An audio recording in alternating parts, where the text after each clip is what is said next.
Vidéo de la plus grande importance. Aujourd'hui, on va parler de mon body count à Bangkok et je peux te dire que celui-ci, il rigole pas.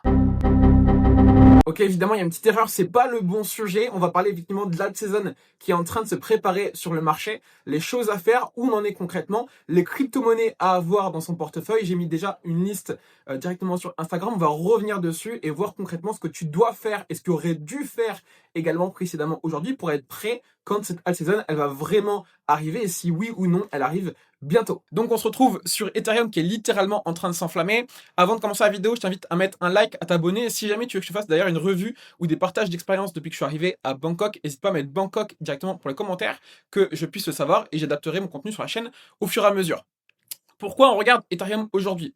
Parce que on a le SP500 qui est en mode to the moon et qui là qui est en phase de continuation haussière jusqu'à présent. On commence à avoir des divergences. Là, tu le vois, on monte au niveau du prix alors qu'on descend au niveau du RSI. Donc divergence baissière, donc on va voir quand même se méfier et voir comment ça évolue aussi au niveau du SP500. L'or, on l'avait dit, pareil, capitalisation. J'avais partagé pas mal de trucs précédemment également sur Instagram. Quand l'or prend beaucoup de valeur et qu'en plus il commence à range, bah c'est comme BTC face aux altcoins. Quand BTC se calme et qu'il est en phase de range, eh bien l'or fait pareil avec BTC. L'or a renvoyé des capitaux dans Bitcoin et aujourd'hui Bitcoin est en train à court terme de prendre pas mal de liquidités et d'en renvoyer également en partie dans Ethereum. C'est pour ça que je vous mettais le ratio Ethereum. Là, vous voyez Ethereum face à Bitcoin, c'est-à-dire que quand ça monte sur ce ratio, c'est-à-dire que Ethereum prend de la force. Et là, on le voit, il y a un rebond qu'on attendait depuis longtemps, qui est quand même assez conséquent. Est-ce que le plus bas est tag de Ether par rapport à BTC? C'est largement possible. En tout cas, c'est très très encourageant. On le voit sur les ETF, il y a une grosse poussée aussi. On le voit, on est dans un énorme range là, tu vois, énorme phase de latéralisation également sur Ethereum, qui est cosmique. On se rapproche du point quasiment plus haut ATH, mais il était ici pour le coup en 2021. Et bref, Ethereum a un gros retard sur le BTC et il est en train d'essayer de le rattraper. En tout cas, c'est très encourageant. On a des très gros appels là de liquidité, des bougies qui sont énormes. Donc ça, c'est très positif. Au niveau de l'avancée des altcoins, est-ce que c'est pas trop tard? Non, c'est absolument pas trop tard. Parce que pour moi, c'est un des meilleurs ratios. C'est Others, que ce soit la capitalisation ou la dominance. Donc là, je suis sur la dominance Other. Donc c'est l'intégralité des altcoins avec le top 10 qui est exclu. Donc c'est toutes les moyenne, grosse et petite altcoin qui est vraiment représentée. Et tu le vois au niveau du rebond, ça reste extrêmement dérisoire. Donc, est-ce qu'il est trop petit pour les altcoins de manière globale? Non, absolument pas. Ça reste que le début si vraiment le rebond doit continuer de se pousser. Ok. Ce qui est intéressant, et ce qui peut être aussi red flag, c'est qu'on commence à voir le social au niveau du téléchargement de l'app Coinbase qui commence pas mal à remonter. Donc on a les données sociales qui commencent à remonter, mais clairement, on est dans une accumulation. Toute la phase bleue que tu vois ici, tout le monde est en train d'accumuler, les gros portefeuilles, les petits portefeuilles. Je passe rapidement, pose des questions dans les commentaires si tu as besoin que je reclarifie certaines choses. J'ai évité de trop m'étaler, mais globalement, là, dernièrement, tout le monde accumule, tout le monde rachète massivement du Bitcoin. Donc ça, c'est vraiment bon signe, en tout cas pour Bitcoin. Pareil, liquidité mondiale, on a parlé X fois, tu le vois en noir, Bitcoin qui a suivi en vert, et il est en train de suivre du coup légèrement en décalé. Et cette liquidité mondiale, on est juste en train de sortir de la phase de compression que tu vois ici. Regarde les dates juste en bas, c'est des compressions qui sont extrêmement grosses et on ne fait que d'en sortir. Donc on n'aura pas forcément la même poussée qu'en 2021 parce qu'on n'a pas eu la même injection monétaire, mais clairement c'est quand même très positif par rapport à tout ça. Et il y a pas mal d'analystes qui se placent sur ce genre de cycle. Tu le sais, si tu le sais pas, je te fais un rappel, mais on a des cycles de 4 ans. Voilà l'analyse de comparaison par rapport à la fameuse banana zone. En gros, c'est la zone d'explosivité, de volatilité extrême qu'on a en fin de bull run. Donc, est-ce qu'on est vraiment à la fin, à combien de temps, etc. Attention, date, c'est toujours une piège à con. Encore une fois, pareil, je vais vite, mais c'est pour faire un point global, pour se focus sur l'alt season. Si tu as des points à voir en particulier, n'hésite pas à taper dans les commentaires ou me le dire en DM directement sur Instagram, et puis je pourrai revenir dessus sur les prochaines vidéos si besoin. Donc ça, c'est la phase sur laquelle où potentiellement on est vraiment en train de rentrer et la prise de liquidité d'Ethereum pourrait effectivement aller dans ce sens-là avec une prise des altcoins. On pourrait se dire, oh là là, mais regarde le Fear and Greed, on est en train d'exploser, en plus l'app Coinbase, elle commence à être haute, regarde, elle est déjà dans le ranking 63, etc. En vérité, pour avoir bien comparé les données, on a encore de la marge. Et c'est normal qu'au début, pareil, les phases où on reprend de l'euphorie, on monte assez vite, assez fort, etc. On a une accumulation, donc il faut quand même se méfier, parce qu'on a une accumulation un peu haute, on n'est pas non plus sur des records extrêmes, mais on est un peu sur l'entre-deux. Donc est-ce qu'on pourrait avoir des phases temporaires, un peu de temporisation au niveau du prix, etc. C'est largement possible. Mais si Bitcoin temporise, encore une fois, c'est favorable aussi pour les altcoins. Donc globalement, ça reste très intéressant et il va falloir être vraiment à l'affût de voir comment ça évolue. En tout cas, aujourd'hui, le marché se focus sur Ether. Donc, on a vraiment une transition de Bitcoin qui transite vers Ether. Est-ce que c'est vraiment Ether qui va continuer pendant toutes les prochaines semaines de prendre plus de force que Bitcoin? Pas forcément, d'accord? Mais en tout cas, cet amorçage vers Ethereum, il est vraiment en place, il est vraiment en train de mettre en place. Donc il va falloir être super à l'affût sur Ether et sur les altcoins. Pourquoi? Parce que souvent, quand Ether commence à prendre de la force, il y a des altcoins qui partent avant Ethereum. Et on l'a déjà vu. Les Tao, les Hype, etc., ils sont partis avant Ether. Donc si tu veux pas éviter de te retrouver avec toutes les altcoins qui sont éclatées quand Ethereum a commencé vraiment à push, et qu'au final, tu vas prendre des altcoins, mais elles seront pas ouf, et que toutes les meilleures altcoins, elles sont parties, tu dois déjà les avoir dans ton portefeuille. C'est pour ça que j'ai fait une mise sur Instagram et qu'on va pouvoir y revenir rapidement. Donc je finis avec ça. On le voit, ça remonte un peu au niveau social, mais quand on prend un peu de recul, clairement les recherches Google, elles sont pas non plus top record, ok. Le seul truc qui me red flag un peu, faudra voir comment ça évolue, mais ça peut aussi aller vite, c'est que la recherche alt season, elle est en train d'exploser de l'espace. Et ça, j'aime pas trop. D'ailleurs, historiquement, quand on a fait le top de marché sur l'attente d'alt season, on n'a pas forcément eu d'altcoins qui ont explosé, mais on a signalé un top de marché. Donc ça, faudra vraiment se méfier. Encore une fois, généralement la masse est toujours à l'opposé. Et si tout le monde attend l'alt season maintenant, ça c'est un peu tendancieux. Ok, donc on va faire gaffe. Toujours est-il qu'on a des records sur l'entrée des ETF, donc là je suis sur Ethereum, et également au niveau de... non, j'ai fait des bêtises, on est sur Bitcoin là pour le coup, actuellement tu le vois justifié, on a sur des records historiques au niveau des entrées des ETF. On avait un record ici, mais bref, on a quand même sur des très grosses entrées dernièrement. Et sur Ethereum, on a un record qui est cosmique. Tu le vois ici, les barres vertes par rapport aux autres, c'est juste cosmique sur Ether. Donc ça prouve bien ce que je te disais précédemment. Là, le marché, en tout cas à court terme, ces dernières semaines, est en train littéralement de focus, un gros focus sur Ethereum. Mais Bitcoin peut très bien reprendre de la force aussi. Ok, donc ça c'est vraiment un point clé pour le coup à prendre en compte. Le seul red flag que je pourrais prendre, c'est potentiellement la baisse des taux directeurs. Tout le monde attend les baisses des taux directeurs en mode oui, si on baisse les taux directeurs, il va y avoir plus d'argent dans le marché, etc. Oui, mais à mon sens, est-ce que le marché n'est pas déjà en train de le pricer et de l'anticiper? Pour moi, il faudra vraiment se méfier. Là, c'est prévu pour le 17 septembre. Il faudra vraiment, vraiment se méfier de ce move-là. Et d'ailleurs, on a déjà eu, notamment pour ceux qui ont connu la DeFi season, où effectivement, on a eu une énorme alt season l'été 2020 et on s'est fait rect, on s'est fait défonce par le marché en septembre. Donc, est-ce qu'on n'aurait pas un peu le même pattern? C'est largement possible, ok? Donc maintenant, vous avez compris l'importance du timing. Il faut absolument pas attendre des vraies validations totales de l'alt season parce que le jour où on en aura, ça sera trop tard. Et c'est là qu'il faudra commencer limite à commencer à prendre des prises de profit importantes, notamment certaines altcoins qui commencent à bien push. Je pense à Hype, je pense effectivement pour le coup à Pengu ou d'autres qui sont certaines déjà sur leurs ATH ou très très proches, sur lesquelles effectivement il faut peut-être commencer en fonction du push, à commencer en fonction de votre exposition au marché et à ces différentes altcoins, potentiellement également à prendre quelques prises de profit pour vous backer. Encore une fois, ça dépend de votre profil et votre stratégie. Si vous êtes très agressif, peu d'expérience, etc. C'est pour ça que j'invite vraiment à personnaliser la chose au maximum. D'ailleurs, je t'invite à t'abonner et à mettre un like si jamais j'ai rouvert également une place de coaching personnalisé. Je t'invite à regarder directement dans la bio. Il n'y a qu'une seule place parce que je suis en train de remettre en place également les services en interne. Mais bref, tout ça c'est gratuit. Si tu veux vraiment déjà avoir une bonne base et faire des bonnes perfs sur le marché, tu as tout en gratuit. Le reste c'est pour optimiser et pour pouvoir vraiment assurer de vivre de la crypto et surtout d'aller chercher plus de perfs. Donc c'est pas obligatoire, mais si jamais tu as une place dans la bio, le reste sera sur liste d'attente.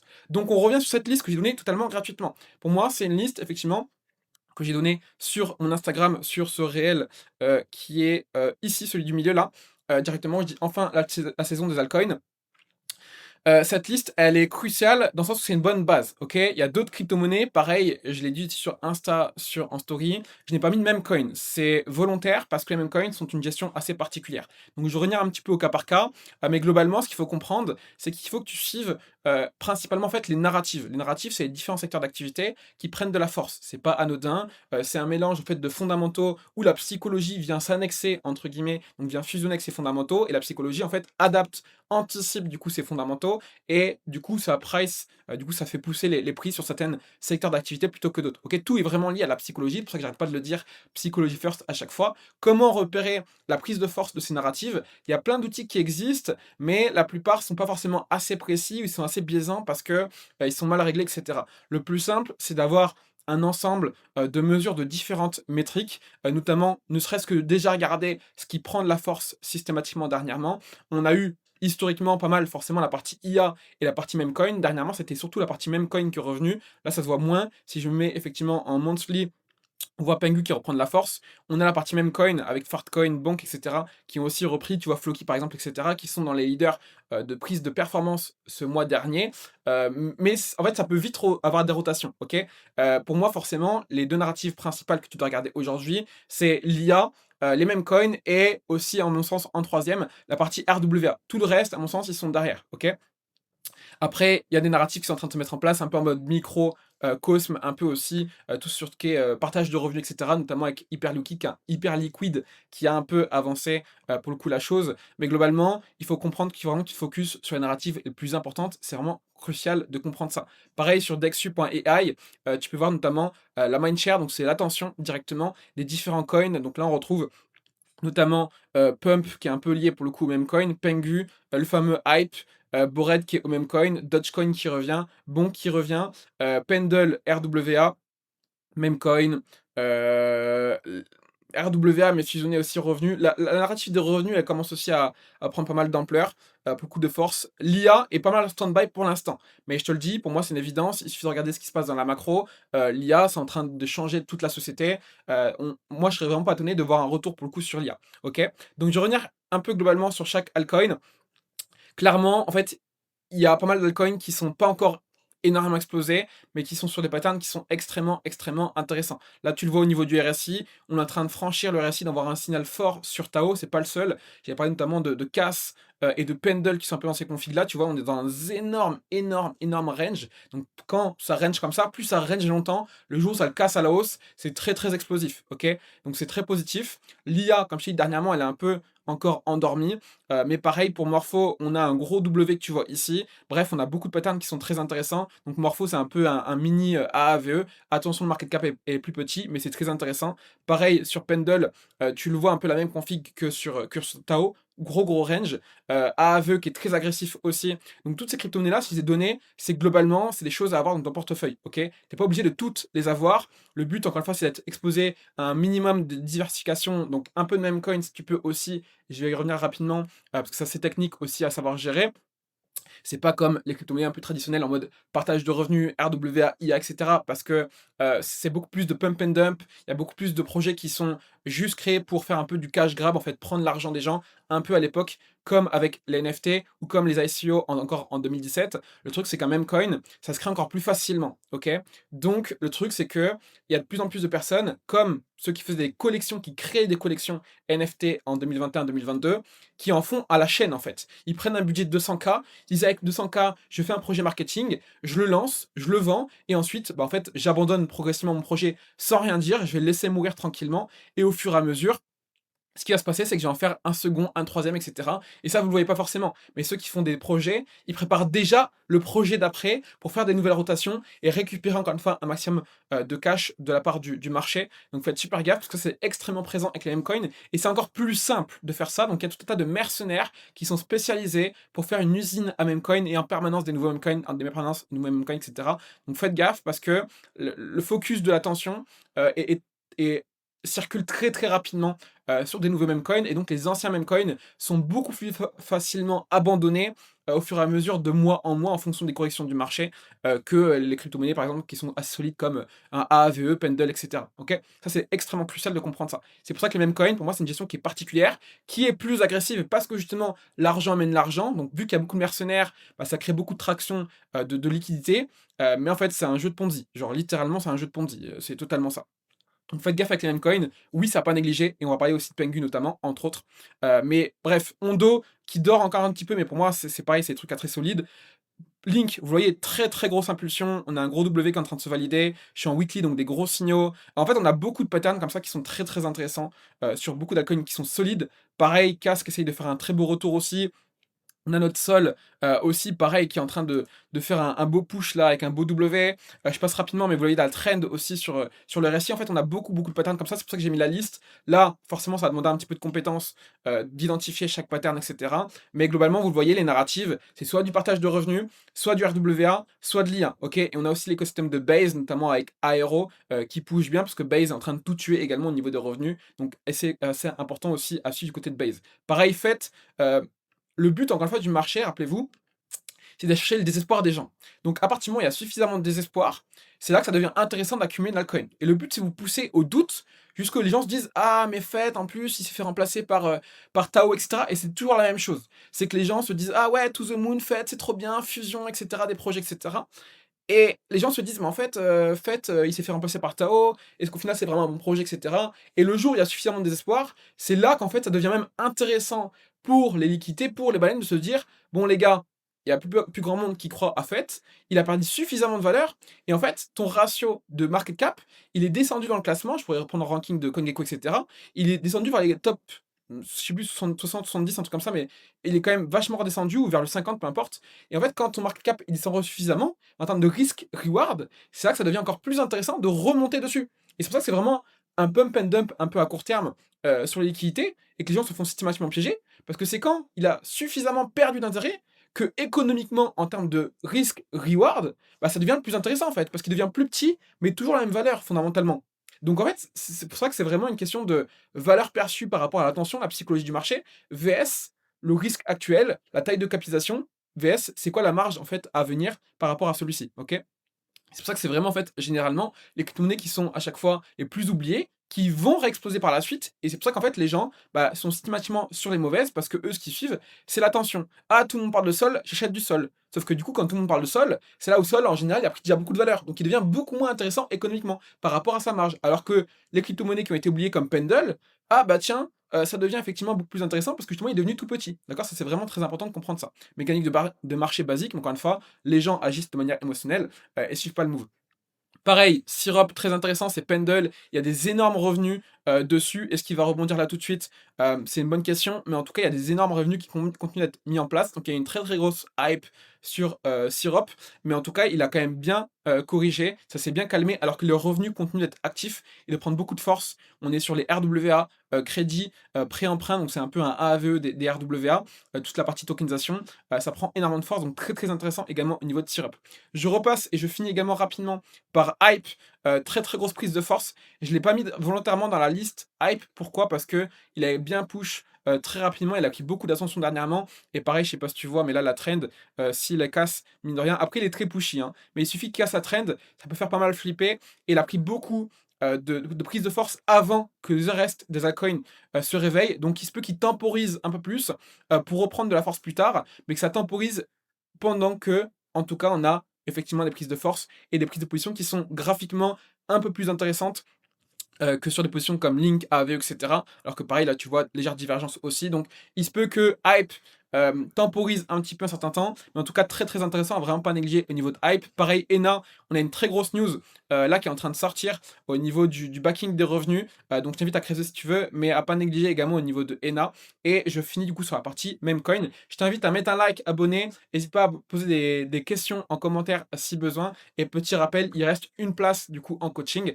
Je pense que je verrai le mois prochain peut-être pour rouvrir des places ou pas. Je sais pas combien, mais je vais vraiment me focus sur de la qualité là. Donc si jamais ça peut t'intéresser et que tu as envie de vivre de la crypto, là, condition minimale, avoir minimum 10K de capital. T'es pas obligé, mais voilà, encore une fois, tu as vu toutes les informations. Je donne tout de A à Z gratuitement là sur cette vidéo pour construire du coup ton portefeuille. Si vous voulez que je vous aide à construire un portefeuille, n'hésitez pas à mettre portefeuille dans les commentaires. Mais si vous voulez éviter de perdre du temps et que le marché vous rattrape, vraiment optimiser et faire un maximum de gains, vous avez directement en bio une petite vidéo qui explique du coup comment prendre cet appel avec moi directement. Ça dure juste 5 minutes.